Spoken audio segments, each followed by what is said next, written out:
Today, I am going to continue teaching on the book Cutting Through Spiritual Materialism by Chogyam Trungpa.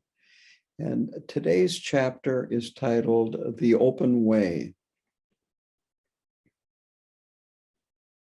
He starts out by saying that we have to experience self-deception, that we have to, you might say, see it before we can find the open way. That there's not an easy way. The last chapter was the hard way. And he says that hesitation to proceed on the path might be actually a good sign, or it could be more self-deception. It really depends on what's going on inside. It's a good sign if it's an indication that you're wary of your motivation and your ambition. It is not a good sign if you're trying to be perfect and extremely careful.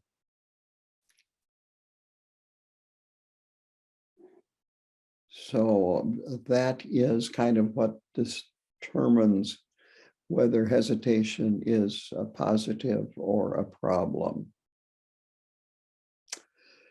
So the open way is, in his words, the experience of exposing yourself to life. Quote, being what you are, presenting your positive and negative qualities to your spiritual friend and working your way through.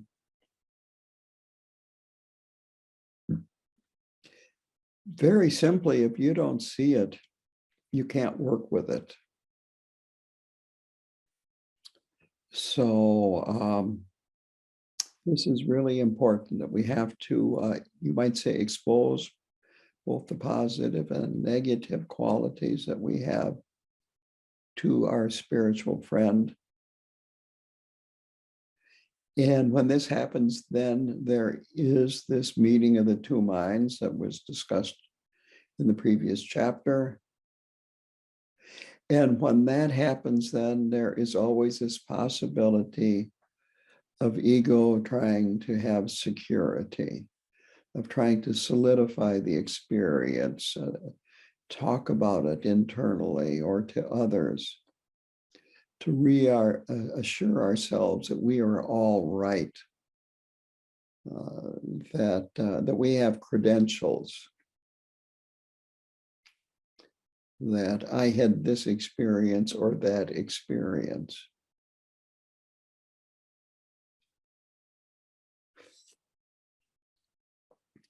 So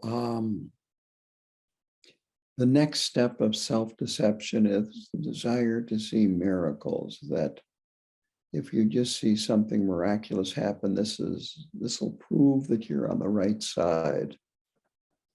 Prove that you are, you exist in your own uniqueness, I think was the way he described it. That you're just caught up in yourself. And what's actually happening is you really don't care much for others.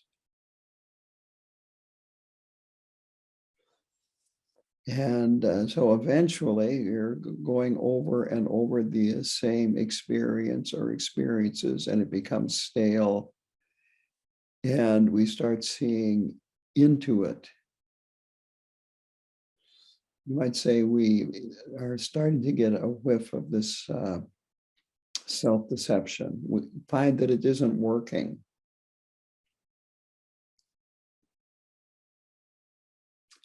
And so this experience of hopelessness, of our ambition, is actually good. When we can experience that this, I've tried and I've tried and I've tried, and it just isn't working. That's a good sign. So now you see it. The next step is You have to go through it yourself, that everyone goes through it in their same way, individually, according to their karma. You could say there's no map to follow.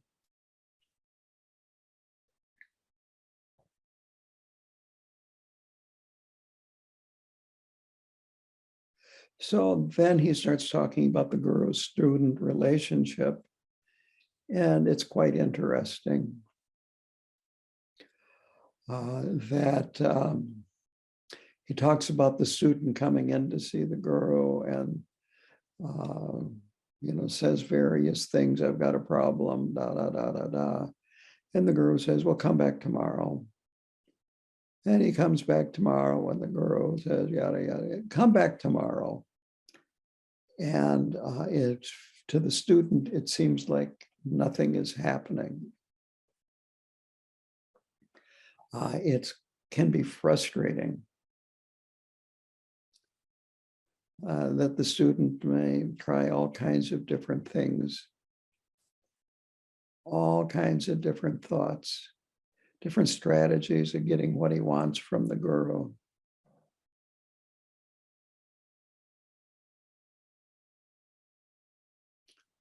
To get the right answer, to get the right experience, to get validation,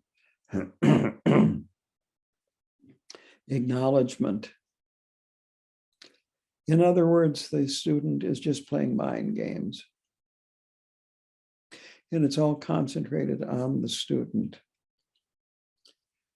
That you're not really making a connection with the outer world.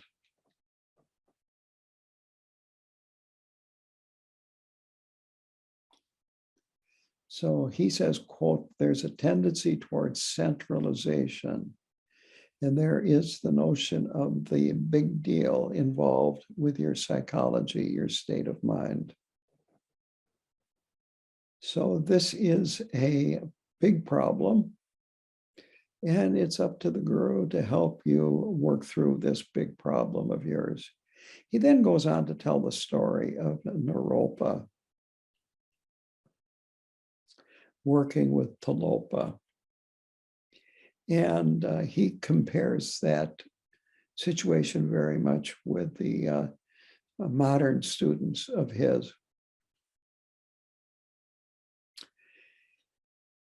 And so Naropa sought Talopa out and followed Talopa and kept wanting teachings and so on and so forth from Talopa. And Talopa kept basically saying the same thing. Okay, come back tomorrow. He instructed his servants that when Naropa came into the kitchen, they were to beat him. And of course, then Talopa says, "Go into the kitchen and get me something to eat." And I think this happened a number of times.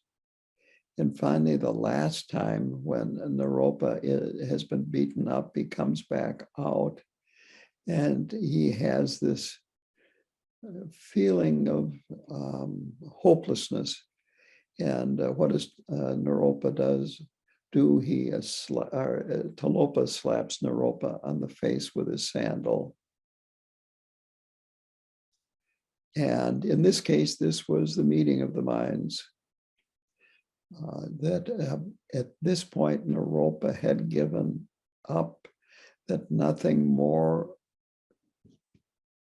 was going to work, and therefore there was nothing more to work with.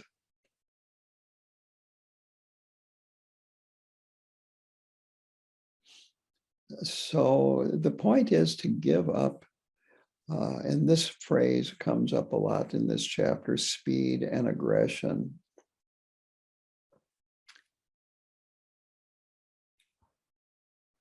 That if we can give up speed, when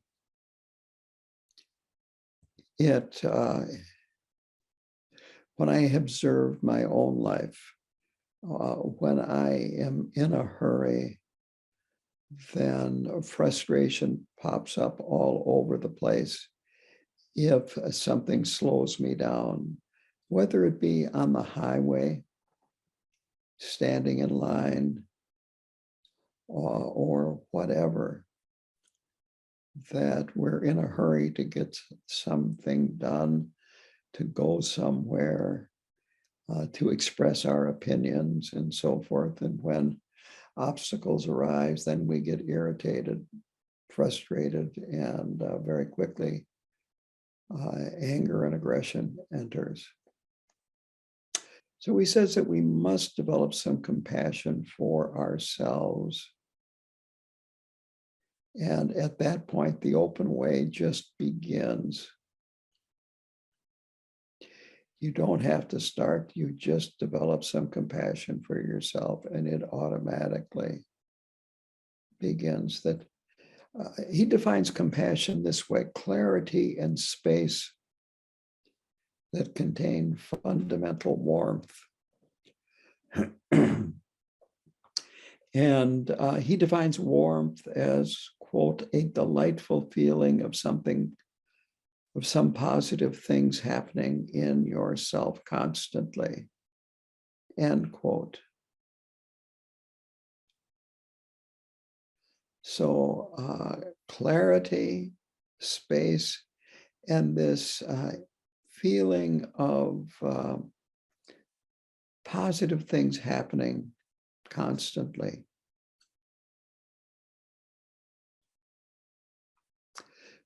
He goes on now to talk about meditation practice. That meditation practice is trusting yourself. It's being kind to yourself. It is compassion. It is the act of making friends with yourself.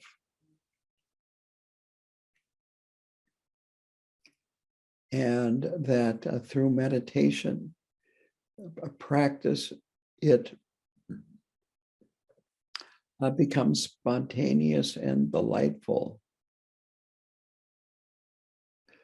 That I don't think he mentioned it this way in his book, but you can actually have meditation develop spontaneously when you're off the cushion.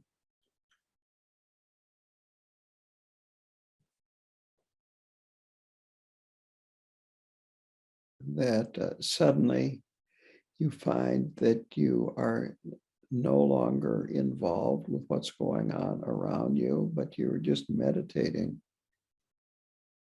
It might only be a flash,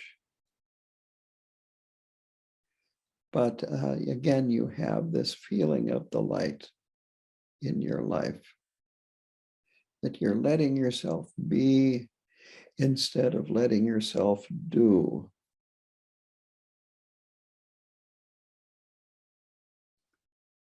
And this kind of compassion is not feeling sorry for some being. This is a very different sort of feeling than this true compassion that he's talking about. Later on, he talks about compassion being this true compassion. So it's not about feeling sorry for some being that is miserable. And it is this compassion that is a bridge to the outside world. When you develop this trust for yourself, in yourself, it can't be contained. This compassion can't be contained, that it, you could say, radiates outward. That you're inspired to communicate with the world, to engage in the world. He uses the phrase, dance with life. And he has used that in a lot of different talks and books of his. So without it, without this compassion and trust, we're trapped. We're trapped in samsara and trapped in desire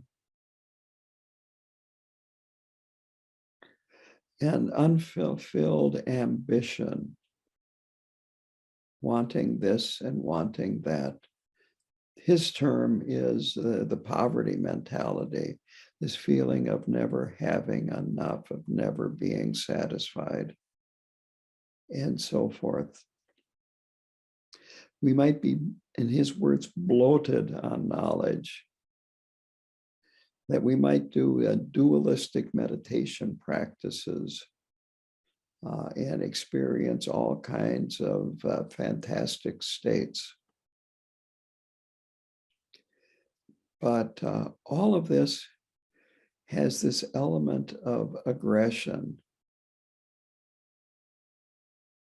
of that we're not satisfied with who we are and just letting us ourselves be, that we have to be something different, better, or whatever. We have to achieve something. So compassion, he says, has nothing to do with achievement. That compassion, he uses the phrase, is environmental generosity. It's not for me or for them. It's more, as he says, environmental. It's the environment is filled with spontaneously existing joy in this sense of trust. And with this,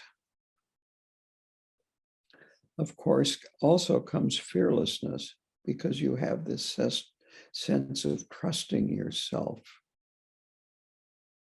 You're not constantly checking, looking back.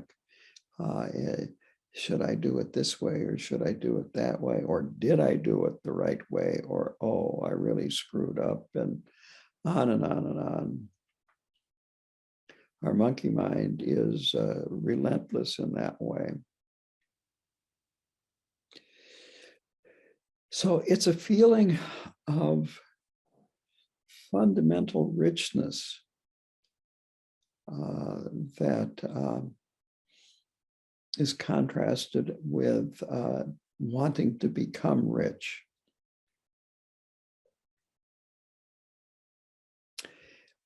So this is totally free of this poverty mentality. And with this fundamental richness, this joy, this trust, that difficult situations and tasks become, in his words, delightful opportunities.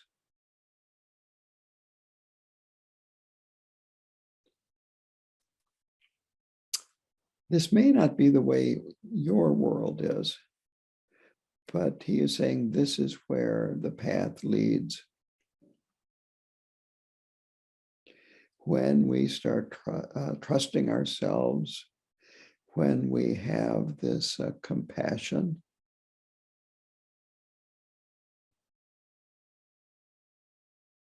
I am looking for that definition of his that I used here for compassion, and I'm having trouble finding it.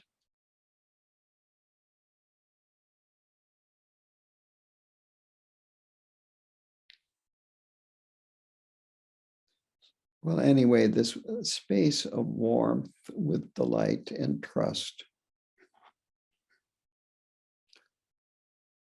So the Bodhisattva path starts with generosity and openness. He now goes through most of the paramitas, the 6 transcendent virtues. So the Bodhisattva path starts with generosity and openness, that this is a surrendering process. he says that what this means is giving up your demand and quote, the basic criteria of the demand. So this means giving up needing a secure ground, trusting in your fundamental richness, trusting that you can open up and letting go of the attitude of demand. And what came to mind was this list that I have used before, that I came across in my reading years ago. And it is the 5 unreasonable expectations of life. And I think this gives you a pretty good idea of what he meant by this attitude of demand. The 5 are: first, I am the most important person in the world.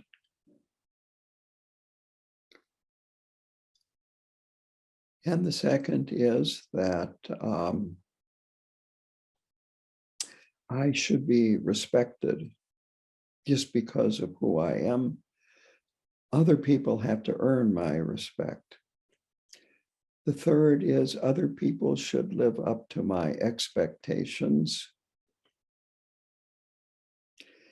And in fact, in many cases, I shouldn't even have to tell people what my expectations are because they're so reasonable and so obvious. The fourth is that I should not be harmed in any way. Everything from physical harm, financial harm, to, again, having to wait in line.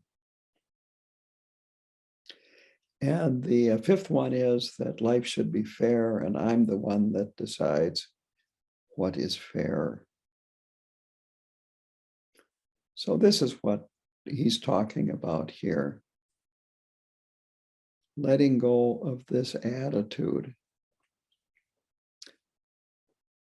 So with his generosity, it's interesting. He talks about giving up as opposed to giving something.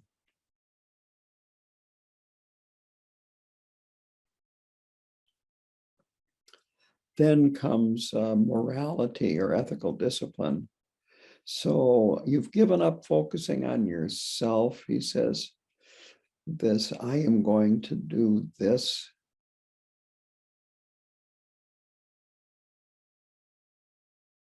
Giving up this idea of doing this or doing that. You've given up without having a reference point of oneself. And at this point, with no reference point, ego and its games become irrelevant. And this encourages openness and bravery. Trungpa Rinpoche doesn't use this term here, but in some of his other writings, he uses the term primordial confidence.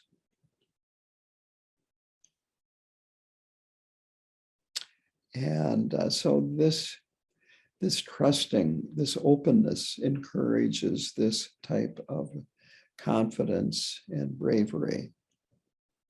The next paramita is patience. So he says that you feel inspired by situations, and therefore this turns into patience or encourages patience.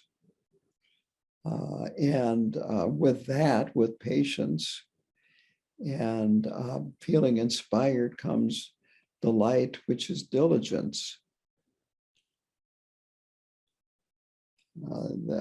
He talks about that we are in, at this point, the dance and play of life.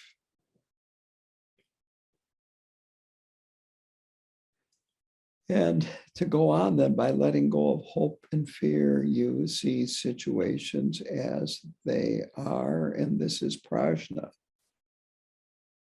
which is the last of the 6 paramitas. So the open way is beginning to give up the struggle with ego. That the real meaning of love and compassion is to trust yourself, not your ego.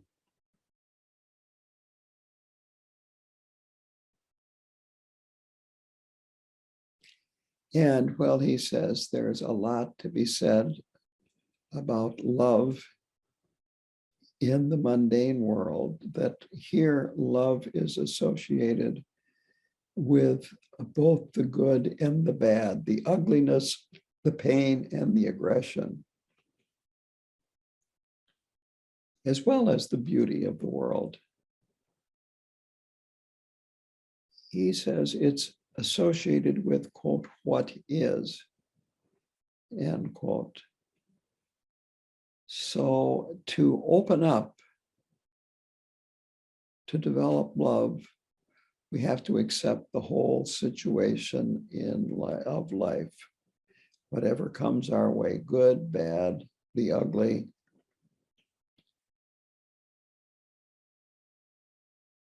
And if you are trying, he suggests that you look at the speed and force behind your actions. Because a lot of times we feel that we are on the side of good, and then there is a side of bad that we have to counter. So if you have a lot of speed and force behind your actions trying to counter, then that is a problem. With this kind of love, everything is accepted. He refers to the phrase in Christianity at Christmas time, peace on earth. And he says that what peace on earth really means is removing the ideas of peace and war.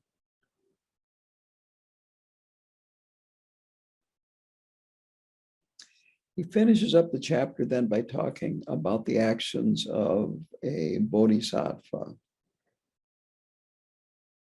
Compares them to a moon that is reflected in 100 bowls of water.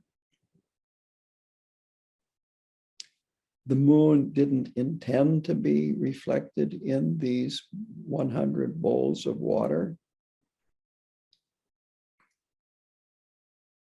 That nobody set out these 100 bowls of water so that the moon would be reflected in them. He says it just happened that there were 100 bowls of water.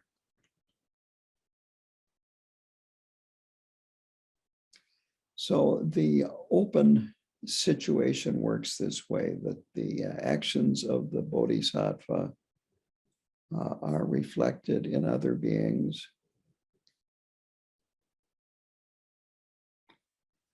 And the bodhisattva doesn't deliberately make them happen, that things just happen.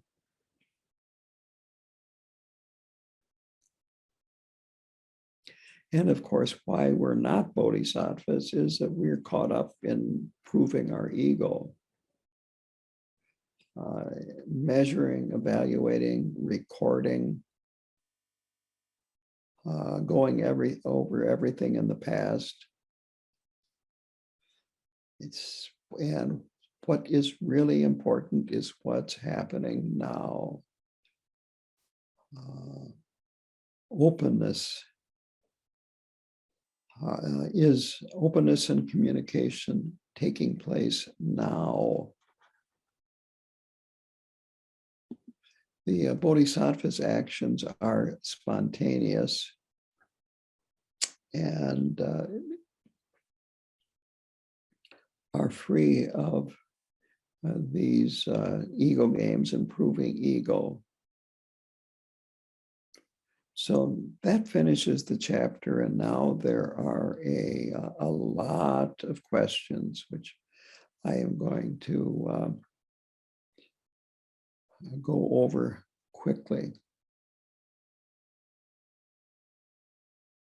How does being totally open mesh with performing certain duties? And his answer is that openness means being who you are. So you're not unresponsive. And if someone wants something out of you, that may be their problem.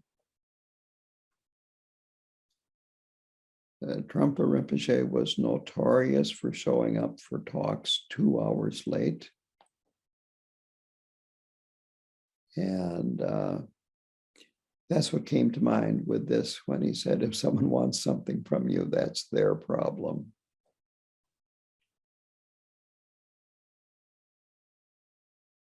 And this would be like acting as a mirror, which this action of his would cause your frustration, irritation, and perhaps anger. And after 2 hours, you might see it and let go of it. So he says situations develop naturally. Don't pigeonhole yourself. And that there is a much bigger world that is available if we open ourselves up. The next question is, can one act with compassion and still get things done?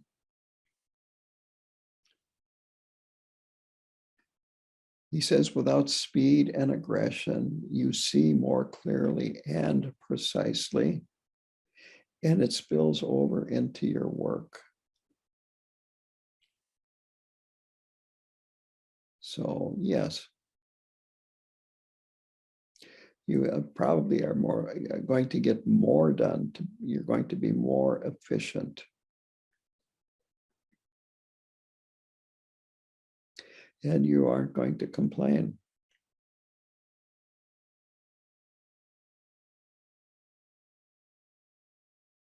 When I worked at the prison as a chaplain, I found that the people that complained the most about work did the least work and probably got the least amount of enjoyment from their work. So if we have compassion for ourselves, if we trust ourselves, then we will get plenty of things done. It's not a problem. So then the question next is the difference between the internal and external path. He says that the internal path implies self-evaluation. Things like I am worthy, presentable, functional. And it's too much working on oneself, but we have to give that up. We have to give up the fear that you might not fit in, that you might not be perfect, and so on and so forth. The next question is, where does the attitude of warmth come from? It comes from the absence of aggression. It just will arise with the absence of aggression. Next question is, isn't that the real goal? And he says, it's also the path that you travel on. He says it's like the bridge and traveling on the bridge. So Dharma means passionless, and that implies an absence of aggression. And that meditation helps us go in this direction. It helps us get to know ourselves, make friends with ourselves, that we can learn to relax and to just be with ourselves, to not be in a hurry. The next question is, you said compassion grows, but you don't need to cultivate it. And his answer is very simply, it ferments, it develops by itself without effort.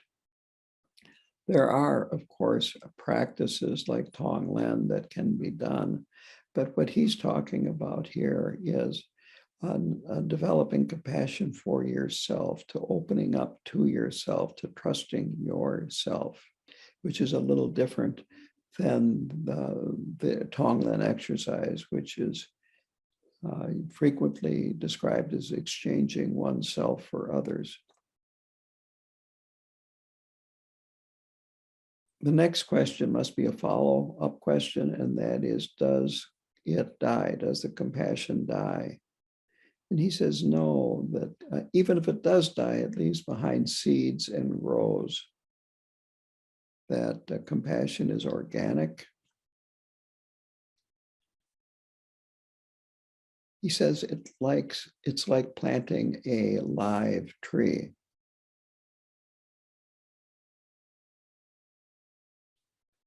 The next question is, sometimes relating to another being brings overwhelming warmth and you feel trapped. And his answer is, if this is free of implication and self-reassurances, it is healthy.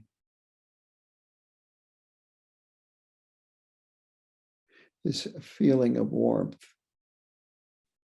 He uses yogurt as an example. That if you try to speed up the yogurt, which is, it is a process, and of various organisms, and it takes time, and you have to have it at the proper warmth. So if you try to speed up the yogurt making process, it doesn't work as well. It just plain takes time. He says that you leave the yogurt at the right temperature and then leave it alone. So that is about relating to another being and feeling overwhelmed. So how do you know when to abandon it? His answer is, don't worry about it. I suspect that this is a follow-up question to the previous one. So don't worry about it. Stop checking and managing yourself.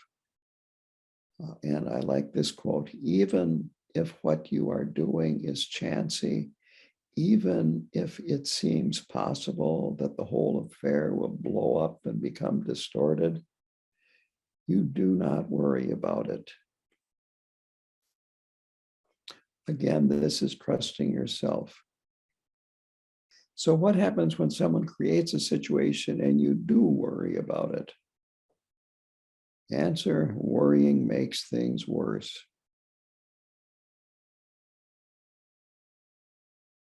Next one is, the process must require fearlessness. Yes. And positive thinking.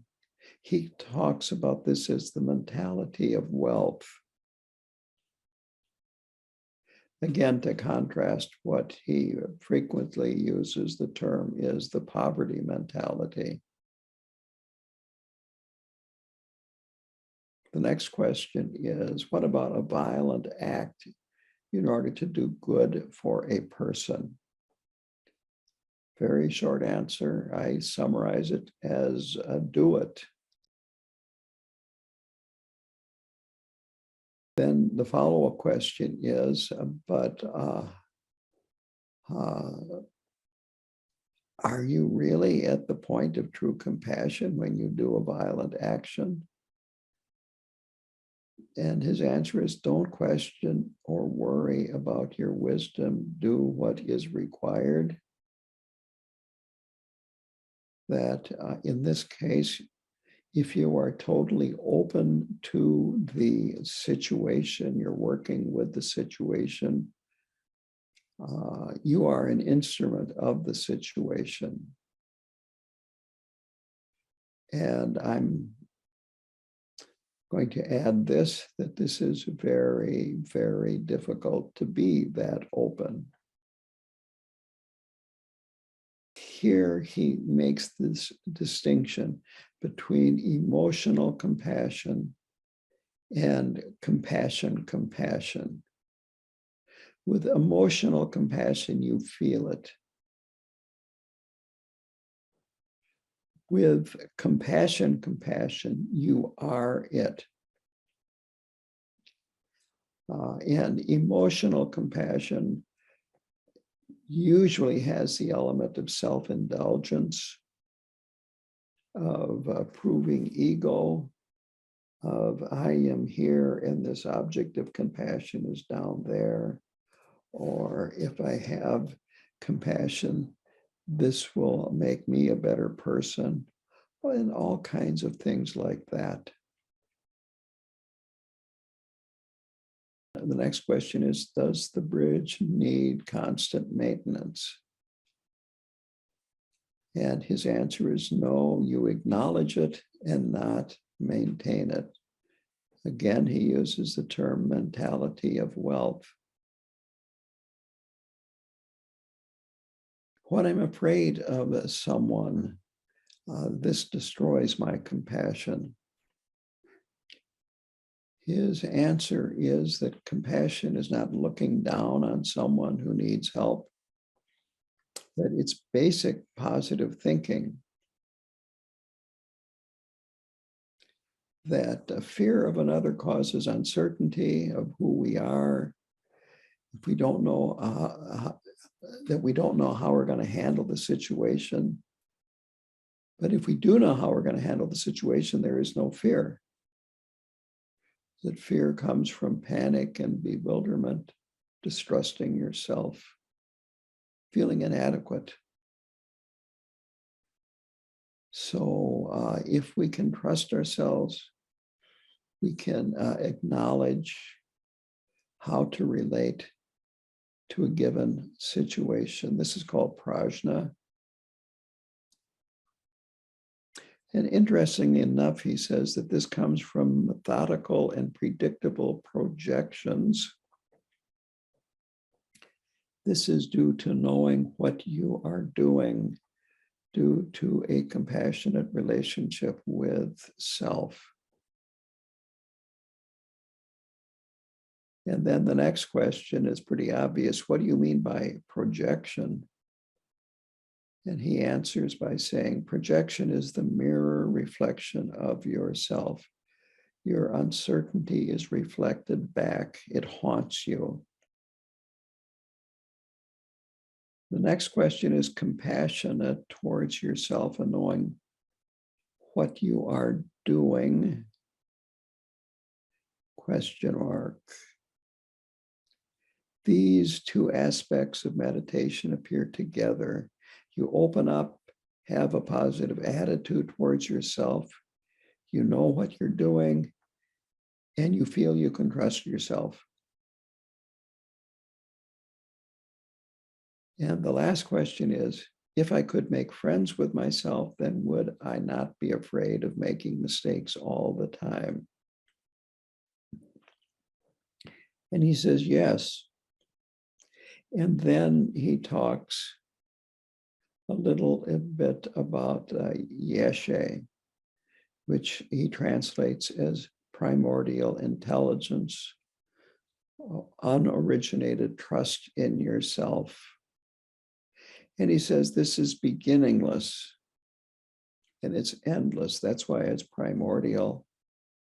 And it's always present. That's why it's beginningless and endless.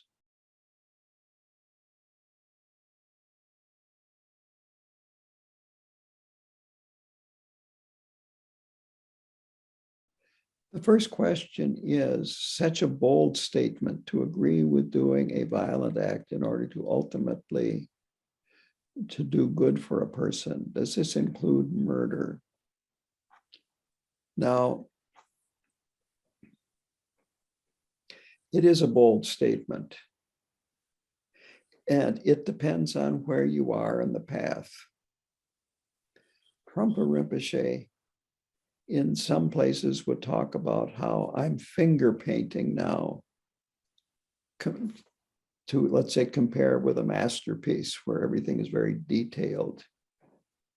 But the teachings are that if you are a true bodhisattva, where you are on the bodhisattva levels, where you have experienced egolessness and you can act within this experience of egolessness, then even killing can be okay. But none of us are at that level. And so killing is not okay. Well, to continue on this question, that there is a story about the Buddha in a previous lifetime before he was a Buddha, where he was on a ship. There were 500 people on the ship, and there was one man that wanted to sink the ship and kill everybody. And the Buddha knew this, and he killed the man to save 500 people, and also to keep that man from accumulating the karma of killing 500 people. But he was a long ways on the path already at this point. So we have to be careful. I remember a teaching that I attended of Khandro Rinpoche, and she said something like, I keep getting asked by people in the West here, is anger ever appropriate? And her answer was no. There is a difference between anger and wrath. Wrath is what Trungpa Rinpoche is talking about here, that the wrath is very clear, it's very one-pointed. You are not angry, you just are going to stop the situation.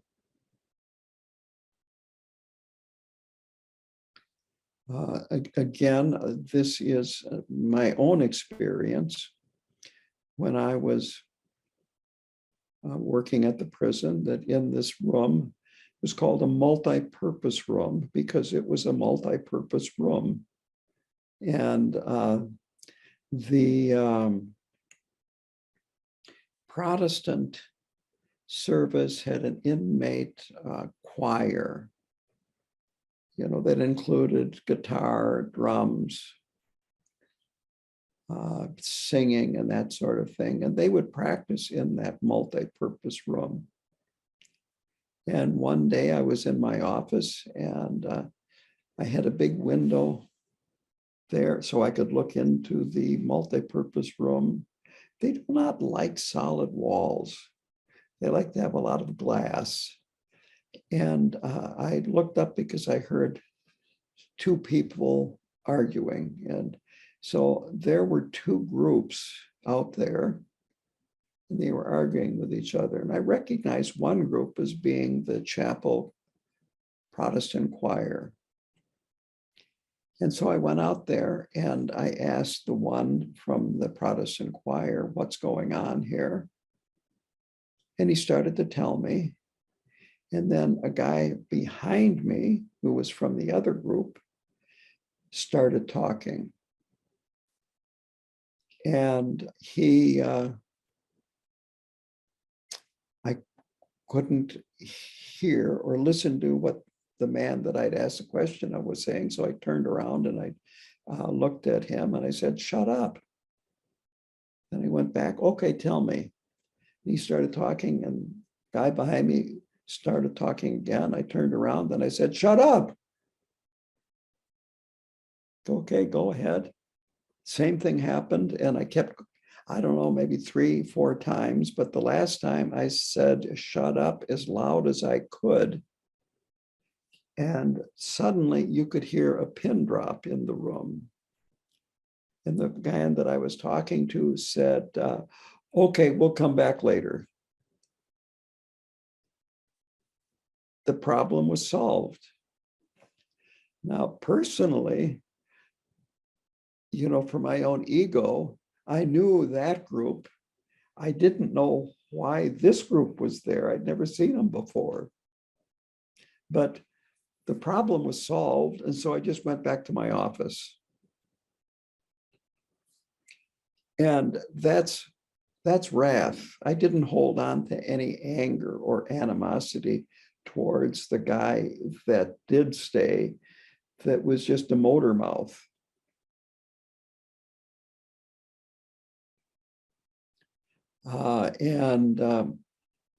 So if you can have that kind of motivation behind your actions, where it's one-pointed, you're not, you don't have a lot of negative emotions. It's just you're trying to get some clarity and end the situation.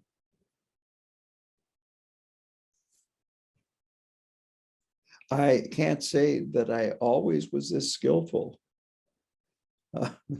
but this is one time when I actually did engage in some skillful means. To continue, the compassion is about trusting yourself, getting to know yourself, letting go with all the ego games that you're playing with yourself, and loving yourself. And with that, then, as a base, we're able to have compassion for other people. If we don't have that as a base, we can't have compassion for other people. We have a kind of false sense of compassion, this emotional compassion, which we can give to some people or some beings and not to others.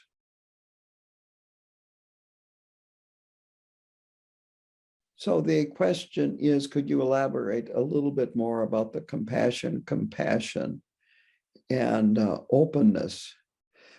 What it is, it's giving up a viewpoint. It's seeing more the totality, an aerial view, where, you're more like a drone and you're looking down and you're seeing the whole picture and all the elements, rather than you're on the ground and you've just got a viewpoint. And you're just seeing what you're seeing from that viewpoint, and someone over here is seeing from that viewpoint. And so the idea of openness is to give up a point of view, to give up something to prove, something to accomplish, giving up fear of losing territory, hope of gaining territory, of security,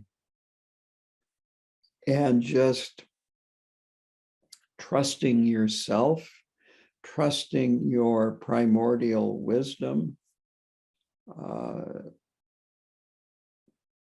He uses the phrase primordial confidence a lot. And so that's what this is talking about. But again, it's at a very, very high level. And we're just walking on this bridge, as he used the analogy, to accomplish getting to the end. The question is, how do you distinguish between dualistic practices and meditating as a way of calming the kleshas, our emotional upheavals? And we all start when we meditate with kind of an agenda that I want to be peaceful, I want to do this, I want to accomplish that. But gradually we try to let go of the watcher and just do it. And naturally, our negative emotions, our conflicting emotions will lose their intensity by just doing the practice without any kind of an agenda.